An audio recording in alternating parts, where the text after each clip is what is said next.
If you've been following my videos for a while, you'll have noticed that I use stock Gateron Yellows for every single one of my builds. Definitely an odd choice since some of the keyboards I look at are incredibly expensive and no other person would use them. In this video, I'll go through my reasons for doing that, the advantages as well as the downsides. I've covered this in comments and PMs and live chats, but it'll be useful to have a dedicated video that I can point back to whenever somebody asks again. When it comes to custom mechanical keyboards and how I review them, we're really splitting hairs. If an outsider tried a custom keyboard side by side with a gaming keyboard, would they notice an appreciable difference? They might notice something, but they're probably going to say it's not worth the hundreds of dollars in price difference.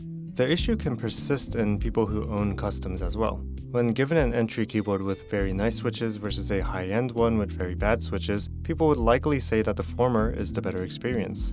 This is because I think switches make a much bigger impact on the overall feel and sound of a keyboard than any element of the board itself. So in order to judge a keyboard rather than the switches, I need to control that variable. Stock Gateron Yellows have a couple properties that are of interest. Let me address each one of them. First, they're Gateron. While they've been raised above authentic cherry switches, they're still regarded to be in the lower end. If I tell you I'm going to build the $500 HPCP with Gateron switches, you're probably going to cringe. My reason for picking these is precisely for the cost, or rather, value. I think Gateron Yellows are definitely smooth enough to be not annoying while staying at a reasonable cost of about 24 cents per switch from Novelkeys.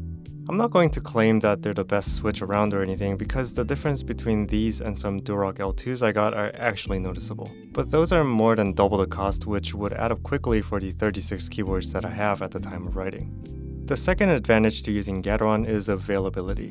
While Gateron switches go through alterations, they are most likely going to come back in stock. Meanwhile, all of the hyped JWK recolors might be a one-and-done solution that won't come back. Sure, you can claim that the colors don't do anything, but why bother taking the chance? I bought thousands of these black bottom milky top Gateron Yellows from Novelkeys, but if I run out in the future, I can be reasonably certain that there won't be a significant change in experience for any new switches.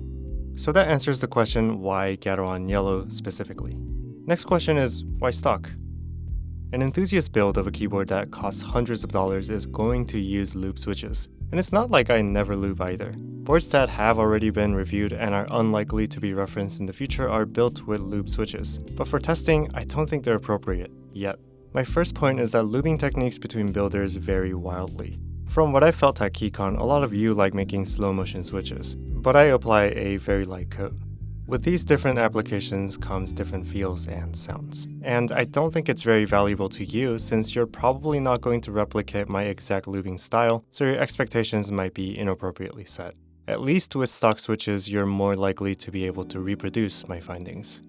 The second thing is consistency at the individual level. I like applying a thin coat, but am I confident that I'll be able to do it consistently across the thousands of switches? Maybe I can, but I don't think it's worth taking the chance. If I build one keyboard with a light application and then a month later a different keyboard with a slightly heavier application, I'll have no real way to know. And whatever switch difference I feel, I might attribute to the keyboard. This may be improved with some kind of loop applicator that applies the exact same code every single time. I think something like this is going to come to market at some point, but until then, no loop. The last point is the varying states of loop switches. When you start using loop switches, the loop is going to move around and distribute inside the switch. Depending on the location of the installed switch, it might get more or less use. For example, the F9 key might get a couple presses for every 100 A key presses. The problem also applies to keyboards that I might use more or less of. Am I supposed to keep a timer for every keyboard? You could argue that I already have this problem with breaking switches in. A stock Gateron Yellow pressed a million times is probably going to feel different from a fresh one. And while that definitely is an uncontrolled variable, I assert and assume that the difference between a broken-in switch and a fresh one is going to be smaller than the difference between loop applications. Yes, maybe old cherry switches from office boards that get used 8 hours a day for 20 years might feel different, but the oldest build in my collection is most likely not even a year old, and it probably gets typed on for a couple hours every other week. I don't think my usage is wearing down any of these switches to an appreciable degree. Another attribute of the switch is that it's linear. I actually prefer light tactiles a little more than linears, but I chose yellows because I thought tactiles would hide some of the different keyboard feels, just as a clicky could hide rattly stabs. This was personally confirmed recently when I tried some KO Polia switches on the Vega. It was incredibly difficult to pinpoint the vibrations that I felt when testing with Gateron Yellows. Along the same vein, the Gateron Yellow spring for me is just a perfect weight and characteristic to test bottom-out feels. Not so light that I'd be smashing into the plate, but not so heavy that I would never bottom out. So these are my reasons that I use stock Gateron Yellows for my tests. By the time I'm almost done with the script, I'll have used the board with them for up to a couple weeks. There are some downsides though. Just as a clicky switch can sometimes hide rattly stabs, unlooped switches can hide the more subtle sound characteristics of a board. For example, my E6.5 video claimed that there was no appreciable difference when using gummy worm, but because my switches were so loud, I don't know if that was an appropriate conclusion to draw. This is definitely a shortcoming of this methodology, and here's how I've addressed it. I'll make about 90% of the way through a script and then switch over to my one set of looped Gateron Yellows. This then helps me finish out the sound section of the review. As for the sound test, now that I've been asserting that they should not be used to come to purchasing decisions, I have the freedom to just go ahead and use the loop switches. I'll address my beef with sound tests in a separate video or even a series of videos. In short, you should not listen to a Vega sound test and then say Vegas sound good or Vegas sound bad.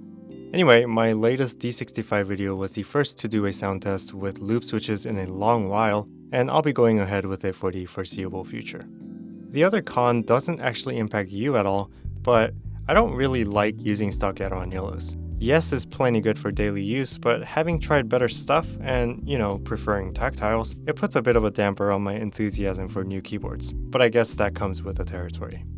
In closing, I think using stock Gateron Yellows helps me feel much more confident about the conclusions I reach with a board. It's not representative of how it's likely going to be built, but I think there's value in being able to control variables in such a subjective hobby. In the far future, I'd like to try and quantify some of the feels, but until then, this is the best I've got.